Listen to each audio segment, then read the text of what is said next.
Salut à tous et bienvenue dans ce nouvel update lecture.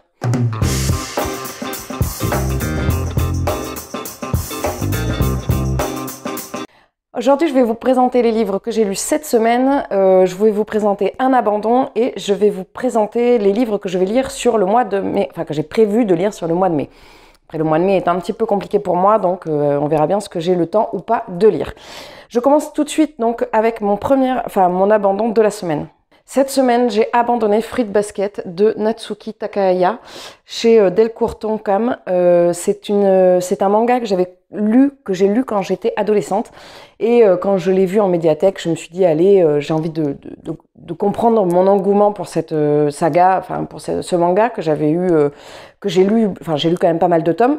Donc je l'ai pris et j'ai mis beaucoup de temps déjà à le prendre, rien qu'à le prendre. Peut-être parce que c'était un gros manga, j'en sais rien. Peut-être parce que la couverture ne me plaisait pas plus que ça. Je sais pas trop. En tout cas, il y avait un truc, ça fonctionnait pas. J'ai décidé de m'y plonger. Et pour ne rien vous cacher, j'ai lu à peu près 50 pages. Voilà. Au bout de 50 pages, j'ai décidé d'arrêter. Pourquoi ? Parce que, au bout de 50 pages, est-ce qu'on a vraiment le temps de se faire, vous n'êtes pas droit à l'idée, de se faire une idée de l'ambiance du manga? Eh bien, en fait, je ne pourrais pas vraiment le dire. Par contre, ce que je peux vous dire, c'est qu'il y a eu des éléments qui m'ont tellement dérangé que ça a été rédhibitoire pour moi. Le premier, c'est le traitement de la jeune fille dans ce manga, où on est sur quelque chose d'assez misogyne, avec un côté très chevaleresque. Les garçons viennent sauver la jeune fille en détresse. Bon, ça, c'est déjà un schéma qui, moi, me correspond pas, ne me plaît pas particulièrement, mais le fait d'avoir en plus le côté misogyne rajouté par-dessus, ça l'a pas fait. Donc, je me suis tâtée, je me suis dit, est-ce que je le continue, est-ce que je le continue pas? Je l'ai pris une fois, deux fois, trois fois. Au bout de la troisième fois, je l'ai pris, j'ai dit, ok, on arrête les frais, ça fonctionne pas. Donc, c'est mon abandon de la semaine, sachant que j'ai pas abandonné beaucoup de mangas. S'il y avait une histoire avec des dragons, je sais plus comment ça s'appelait, bon, bref, j'ai oublié. Mais voilà, celui-là n'a pas fonctionné. Peut-être que ça n'a pas fonctionné aussi parce que les livres que j'ai lus en parallèle étaient excellents. Cette semaine a été une très très bonne semaine de lecture. Pour les livres que j'ai terminés, pour les livres que j'ai en cours, ça a été vraiment une semaine extraordinaire. Le livre que j'ai lu cette semaine, c'est Entre fauves de Colin Niel. Alors, je n'ai pas vérifié s'il était français, je pense que oui, puisque toute l'intrigue se passe en France et qu'on sent quand même c'est quelqu'un du pays, quoi. C'est quelqu'un du sud-ouest on voit qu'il connaît un petit peu les villages pyrénéens. On va suivre ici 4 personnages. Martin, un garde forestier, un garde des Pyrénées.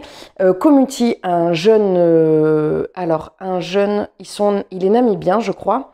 C'est ça, en Namibie. On va suivre Apolline, une jeune femme qui vit également dans les Pyrénées. Et Charles, un lion qui se trouve en Namibie. Martin est un jeune homme assez engagé dans la lutte anti-chasse. Et en fait, il traque les chasseurs via les réseaux sociaux et notamment via, vous savez, des photos, on en a encore régulièrement qui ressortent, mais via les photos que les chasseurs ou que les gens qui vont dans des zoos, type par exemple dans les pays, dans les Émirats arabes ou des choses comme ça où c'est encore toléré. Et généralement, ce sont des influenceurs qui se font lyncher sur la voie publique. Et en fait, Martin, il est très engagé dans cette lutte parce que lui, il est pour la réintroduction de l'ours dans les Pyrénées. Et notamment, il a été très touché par le décès de Cannelle, une ours, la dernière ours femelle de souche pyrénéenne qui a été abattue. Alors, je n'ai pas vérifié avant de tourner cette vidéo, mais il me semble qu'effectivement c'était le vrai prénom de la dernière ours qui est décédée dans les Pyrénées en 2012. Quand c'est arrivé, moi c'est quelque chose qui m'a énormément touchée puisque je ne vis pas dans les Pyrénées, mais j'y vais quand même de manière assez récurrente. Bon, après je peux pas dire que je pourrais pas me positionner par rapport à l'ours parce que je n'y vis pas. Je suis quand même pour la réintroduction de l'ours dans les Pyrénées. Et en fait, le décès de Cannelle, ça a été un drame puisque c'est la dernière ours de souche pyrénéenne qui a été abattue. Ce qui veut dire qu'aujourd'hui, les ours qui se trouvent dans les Pyrénées, ce sont des ours slovènes qui ont été réintroduits. Et on a perdu, alors c'est pas qu'une question de patrimoine, on a perdu cette beauté qui était l'ours pyrénéen. Voilà, ça c'était pour la petite touche perso qui m'a beaucoup bouleversée à l'époque et qui a fait que peut-être cette lecture m'a beaucoup touchée. Alors donc on va suivre Martin dans ce chemin-là, on va suivre Apolline qui va se retrouver à préparer une chasse avec son papa chéri, avec qui elle partage énormément autour de la chasse, avec qui voilà, il y a vraiment une super relation autour de la chasse. On va suivre donc Komuti, qui est un jeune Namibien qui vit une histoire d'amour, mais qui n'est pas censé la vivre parce que cette jeune femme ne lui est pas promise. Et donc on va suivre ce lion, Charles, un lion à crinière noire. Évidemment, le destin de ces 4 personnages va être amené à se croiser, et c'est fait d'une manière extrêmement fine, extrêmement bien menée. Moi, il y a eu un moment sur la dernière partie où j'ai eu le ventre noué tellement c'était anxiogène et ça prenait aux tripes, quoi. Vraiment, c'était très très bien construit. L'écriture est incroyable, l'histoire est très bien ficelée, les personnages. Alors moi, je me suis beaucoup attachée à Martin, forcément, puisque, comme je vous disais, d'avoir tout ce parcours dans les Pyrénées, forcément, ça m'a beaucoup parlé. J'ai retrouvé beaucoup de noms de villages dans lesquels je vais ou dans lesquels je suis passée. Donc voilà, ça m'a fait quelque chose et ça fait se poser des questions. Le personnage d'Apolline n'est pas aussi simple que ça. Il n'est pas tout noir ou tout blanc et du coup... alors évidemment, bon, pour ma part, je ne suis pas pour la chasse. J'avais dit que je ne me prononcerais pas sur ce genre de sujet, mais là, je suis obligée de me prononcer. Je suis pas pour la chasse. Je suis même limite à me questionner actuellement sur mon régime alimentaire et au fait de ne plus manger quasiment de viande. Je mange quasiment pas de viande et ne plus en consommer du tout. Donc forcément, ça me parle. Après, malgré le fait que je sois dans cette prédisposition-là, enfin dans cette disposition-là, le personnage d'Apolline m'a paru très intéressant de par sa profondeur et de par son questionnement qu'il vient éveiller chez nous. Une nouvelle lecture. Alors, je ne sais pas si c'est un coup de cœur. Je lui ai mis 5 étoiles sur 5 sur Babelio parce que c'est tellement incroyable que je ne pouvais pas faire autrement, mais je ne sais pas si c'est un coup de cœur. Je ne sais pas, c'est toujours un peu difficile. On verra dans quelques mois. En fait, les coups de cœur, je les saurai à la fin de l'année, mais en tout cas, celui-ci m'a énormément marqué. La deuxième lecture que j'ai faite cette semaine, je l'ai faite très rapidement puisque je l'ai faite sur 24 heures, c'est Alabama 1963 de Ludovic Manchette et Christian Niemiec. Et là par contre, je sais que c'est un coup de cœur et je sais pourquoi, non, je sais pas tellement pourquoi, enfin si oui et non. Bon, on va suivre ici, je vous fais le récap, mais je pense que vous avez dû beaucoup le voir tourner sur les réseaux sociaux. L'année dernière parce qu'il a fait un buzz pas possible. Moi, ça m'a pas empêché du tout d'aller vers lui parce que je suis pas... quand je vois un livre qui fait le buzz, ça me donne pas envie de le lire, mais ça me donne pas envie de le lire.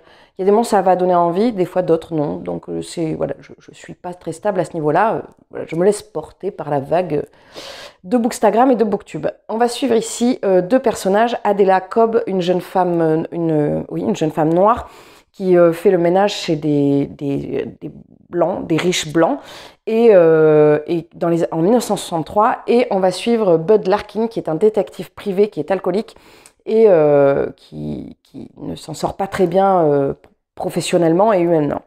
En fait, en même temps qu'il y a donc leurs 2 histoires, il va y avoir le meurtre d'une jeune fille noire, et donc en fait, Bud va se retrouver à enquêter sur son décès, sur ce meurtre, et Adela, dans le même temps, va se retrouver à faire le ménage chez Bud, puisque ses collègues ont voulu lui faire une blague, et ont mis une annonce, parce que c'était vraiment très très crade chez lui, ont mis une annonce pour trouver une femme de ménage, et donc c'est Adela qui s'est retrouvée à postuler, parce qu'elle s'est retrouvée renvoyée par une de ses employeuses, une de ses employeuses.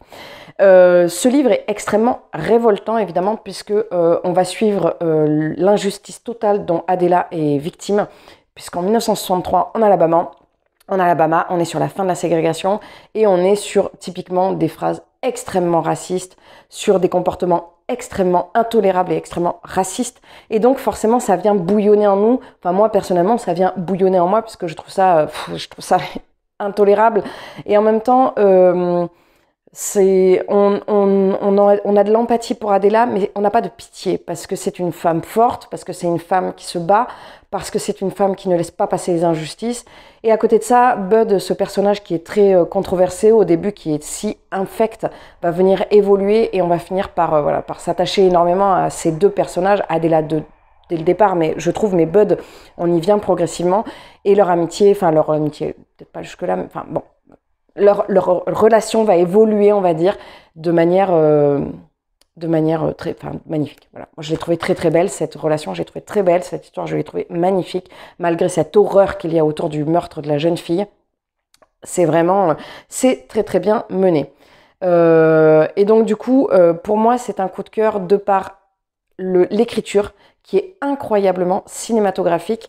Et d'ailleurs, je l'ai lu au départ, les deux auteurs étaient traducteurs de séries et de films, et ça se ressent en fait. Ça m'a aussi également fait beaucoup penser à Baignée de tomates vertes de Fanny Flagg, que j'avais lu l'an dernier à la même période, même si dans Baignée de tomates vertes, on n'a pas le côté enquête, alors que là, on a quand même un côté très noir dont j'avais pas conscience en fait quand j'avais vu sur les réseaux sociaux. Ça n'est pas que de la dénonciation de la condition des Noirs en Alabama en 1963, c'est également un aperçu de l'horreur que pouvait vivre la communauté noire à cette époque-là dans ces pays, et même en fait pas que de cette année-là, enfin, pas que de cette période-là, parce que en fait ça a couru sur évidemment toute la ségrégation, et avant la ségrégation c'était l'esclavage, donc c'était voilà, on a été en fait ça vient c'est juste que ça vient à un point où l'horreur est tellement insupportable qu'il va se passer des choses à partir de 1963, enfin à partir de 1964.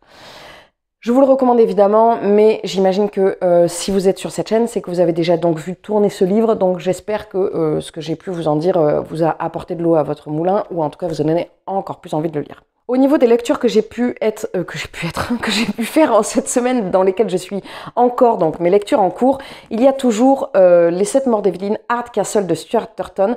Donc là, j'arrive vraiment à la fin. Je pourrais le finir avant la fin de la semaine. Il me reste 70 pages, j'arrive au dénouement, mais je ne sais pas si je vais le finir là, demain, aujourd'hui, demain, je ne sais pas, ou si je le garde vraiment pour continuer à le lire sur les 2 derniers jours. Peut-être que je vais continuer. C'est très surprenant, mais c'est moins surprenant que ce à quoi je m'attendais. Je vous en dirai plus évidemment quand je l'aurai terminé. Dans mes lectures en cours, je suis toujours dans Les Sœurs de Montmort de Jérôme Loubry, que j'avais mis de côté pour vraiment lire Alabama 1963 quasiment d'une traite. C'est une lecture que j'aime toujours autant, et là c'est pareil, il y a une petite différence avec ce que je croyais. On est beaucoup moins dans l'horreur que ce que je croyais, pour l'instant. Dans l'épouvante, on va dire, pas dans l'horreur, mais dans l'épouvante. J'en suis à la page 150, donc je suis à un tiers du livre, c'est ça à peu près, et c'est vraiment une écriture que j'aime énormément, donc je pense que je lirai d'autres Jérôme Loubry. On va voir en fonction du dénouement. Mais à mon avis, c'est plutôt bien parti. Je vais maintenant passer à mes lectures que j'ai prévues pour le mois de mai. Donc le mois de mai va être un mois qui est assez chargé pour moi, donc je ne sais pas, j'ai prévu beaucoup de lectures, mais comme d'habitude, je verrai bien. Je sais plus ce que j'avais prévu comme lecture sur le mois d'avril, et où est-ce que j'en suis, je ne sais pas trop, mais je crois que j'en ai lu pas mal. Je ne vous ai pas... J'ai bougé, vous n'êtes pas droit. Je ne vous ai pas pris pour vous faire une proposition de livre pour le mois de mai. Tout simplement parce que j'avais déjà fait, j'ai pris tout ce que je vais vous présenter, je les ai pris dans ma pile à lire pour le printemps des livres. Le printemps des livres que nous avons organisé avec Camille des Idées de Mims, donc c'est un challenge qui commençait à l'arrivée du printemps, donc le 20 mars, et qui court jusqu'au 21 juin. Donc si vous avez envie de vous joindre à nous à partir de maintenant, évidemment vous pouvez, n'hésitez pas à aller voir la vidéo sur YouTube. J'ai fait une vidéo de présentation avec le challenge, le printemps des livres, ou n'hésitez pas à aller voir sur Instagram, sur le compte de Camille, les idées de Mims, ou sur le mien, où on vous le présente. N'hésitez pas, évidemment, si vous avez des questions, à me les poser sous cette vidéo. J'aimerais bien vous dire, regardez sur le petit, là je vais vous mettre une vidéo, mais je ne sais pas le faire à chaque fois, donc je ne vous le dis pas, je vous dis d'aller voir sur ma page. Le premier livre que je vous présente, c'est pour le pavé 2022, vous savez, enfin pour ceux qui arrivent sur cette chaîne, j'ai prévu 10 livres que je voudrais lire en 2022 et qui sont les plus gros pavés de ma pile à lire, mais alors vraiment les plus gros, hein. Quand je les ai enlevés, il y a eu des trous dans ma bibliothèque à lire, tellement ils étaient énormes. Et c'est le cas par exemple pour le Stuart Turton, et c'est le cas également pour les Chevaliers des Highlands que j'avais sorti le mois d'avant. Ce mois-ci, c'est Elantris de Brandon Sanderson que j'avais commandé l'an dernier. Il est magnifique. Pour le mois de l'infantaisie organisé par Steph de Piketty. Je n'ai pas encore regardé sa vidéo, je ne sais pas si j'y participerai du fait de ce gros mois de mai. Donc je verrai, mais en tout cas, j'ai prévu de lire sur tout le mois de mai Elantris. Donc c'est un très très gros bébé qui fait presque 1000 pages de Brandon Sanderson, je ne sais pas si je l'ai dit. Mais si vous êtes intéressé pour en faire la lecture commune, n'hésitez pas à m'envoyer un message sur Instagram ou à me le mettre en barre sous cette vidéo. Comme ça, je vous rajouterai à la lecture commune avec grand plaisir. Donc, je ferai le découpage sur 30 jours. Donc, c'est assez facile à lire dans ces cas. Enfin, oui, c'est facile à lire. Ça aide à ne pas appréhender trop le pavé. Donc ça, c'est la première lecture. Après, je ne vais pas vous les présenter dans l'ordre dans lequel je vais les lire, évidemment, parce que j'en sais rien. Je vous présente comme... Non, si, je vais vous présenter avec mes catégories. Je reprends mon petit carnet comme d'habitude. Donc, dans la première catégorie, j'ai La Vieille Pâle. Et là, j'ai été prendre Millennium, le tome 1, Les hommes qui n'aimaient pas les femmes de Stieg Larsson. Oui, effectivement, je n'ai toujours pas lu Millennium. Je n'ai toujours pas enlevé l'étiquette, donc je me mets comme ça. C'est un livre que j'ai dans ma palle depuis plus de 10 ans, donc évidemment, je vais le lire. Vous me l'avez chaudement recommandé. D'ailleurs, personne n'a retrouvé la référence de cette citation. Dire qu'on me l'avait chaudement recommandé. Est-ce que quelqu'un connaît cette citation? Bon, je vais arrêter de la dire. Hein. Et donc, du coup, j'ai prévu de lire celui-ci. Et s'il me plaît, évidemment, j'ai les autres dans ma pile à lire. En deuxième, j'avais la catégorie... Alors, je vais essayer de les attraper, vous parler en même temps, parce que sinon, il y a beaucoup de coupage à faire. Ça vous en fichez. Dans la catégorie Nouvelle Pâle, j'ai décidé de mettre... Attendez, je ne suis pas à la bonne page, parce que j'ai bougé. Le Chant d'Achille de Madeline Miller. C'est un livre que j'avais vu tourner sur le compte de Camille des Hidden Limbs et que j'ai vu aussi pas mal. Tout ce que je vous présente, c'est également dans le cadre du challenge Le Printemps des livres. Donc, ils viennent tous dans les catégories. Sachant que j'ai privilégié un livre par catégorie qui me restait à lire pour pouvoir, à la fin du mois de mai, avoir rempli au moins un livre par catégorie. On va voir si j'y arrive. Donc, j'ai décidé de rajouter Le Chant d'Achille de Madeline Miller. En troisième catégorie, la catégorie Challenge, j'ai rajouté, je l'attrape,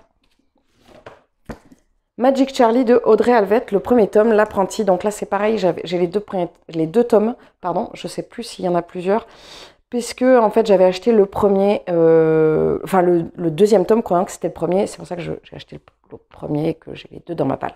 Donc ça, c'est pour la catégorie Challenge. Pour la catégorie Emprunté, j'ai décidé de lire le deuxième tome de Potkin le Brave de Kieran Larwood. C'est un petit livre jeunesse, enfin petit, c'est un livre jeunesse avec l'histoire d'un petit lapin et j'avais énormément aimé le premier tome.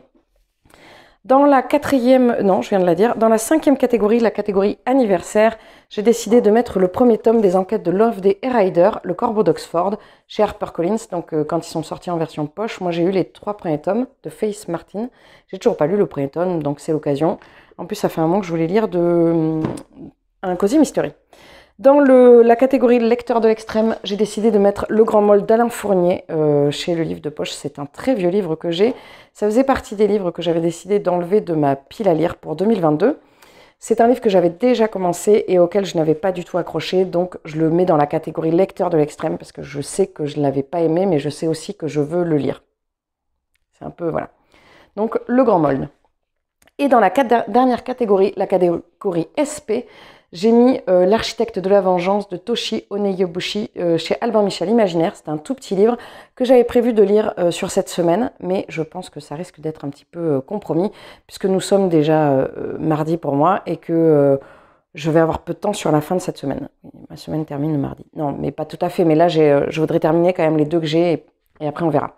J'ai rajouté également d'autres livres, parce que ça faisait pas assez évidemment. Non, c'est pas vrai, mais j'ai rajouté dans ma pile à lire du Printemps des livres, j'ai rajouté l'Incal. C'est l'intégrale en BD, je l'ai depuis des années et je ne l'ai jamais lu. J'ai également rajouté, parce que j'avais lu le premier tome au mois d'avril l'année dernière et que j'ai envie de le lire à peu près dans le même temps, donc le tome 2, la suite de Benedetto Madvert, Retour à Stop de Fanny Flagg. Comme je l'ai dit tout à l'heure, Benedetto Madvert a été un coup de cœur, donc j'ai appris un petit peu la lecture de celui-ci. Et j'ai rajouté celui-ci également, Vic de Ragnar Jonasson, Les enquêtes de Siglufurdur. Donc c'était vraiment pour venir valider toutes les... Si je lis tout, là j'ai validé une catégorie de chaque menu du challenge Le Printemps des livres. On verra bien si j'arrive à tout lire, évidemment, comme d'habitude. Si jamais vous avez des recommandations à me faire dans ces livres, dans cette liste-là, n'hésitez pas à me mettre un petit commentaire ou à me mettre juste le nom du titre, le titre du livre avec un petit cœur, et comme ça je saurai que c'est un livre que vous avez apprécié, donc j'irai me tourner vers ce livre avec grand plaisir. J'espère que cette vidéo vous a plu. Je vous remercie encore infiniment pour votre présence sur cette chaîne comme d'habitude. Merci beaucoup pour votre présence et vos commentaires et votre soutien. Je vous souhaite une très très bonne journée, une très bonne semaine, un très bon mois, une très bonne année. Et je vous dis évidemment à très vite dans un prochain vlog. Une prochaine vidéo. Salut!